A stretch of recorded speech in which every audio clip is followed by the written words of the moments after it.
ఏ పచ్చడి అన్నది మిరపకాయ, ఎండు మిరపకాయ పచ్చడి, అమ్మ చేసిన పచ్చళ్ళు ఉంటాయి కదా అందరిలో, నేను కూడా అలా మా అమ్మ చేసిన పచ్చడి తీసుకొని వచ్చి అవే తిన్నాను. సో అలా లైఫ్ లీడ్ చేస్తూ ఇంకా నెక్స్ట్ 2018లో క్యాబ్ జమ్ని జాయిన్ అయ్యి పూణేలో ఇక్కడ నా లైఫ్ టర్న్ అనమాట. సో పూణే జాయిన్ అయ్యాను, కొంచెం బెటర్ శాలరీ వచ్చింది, ఓకే సెట్ అయ్యింది. బట్ ఫైనాన్షియల్గా మెయింటైన్ చేసుకుంటా వస్తే ఈలోపు కోవిడ్ వచ్చింది, అందరికి తెలిసిందే. కోవిడ్లో నా రూమ్మేట్ ఒక అతను ఉన్నాడు. అంటే నేను స్ట్రక్ అయిపోయాను, నేను పూణేలో స్ట్రక్ అయిపోయి వెళ్ళలేకపోతే నా పైన రూమ్మేట్ శివ అని చెప్పి నా ఫ్రెండ్, వాడు అప్పుడు టిక్టాక్ వచ్చింది కదా, టిక్టాక్లు చేస్తూ ఉండేవాడు అనమాట. అరే రారా సాయి టిక్టాక్ చేద్దాం అన్నాడు.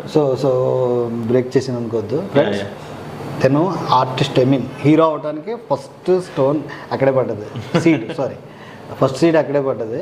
ఆ సీడ్ టిక్టాక్ ద్వారా పడ్డది. సో టిక్టాక్ చేస్తూ ఉంటే ఇది మన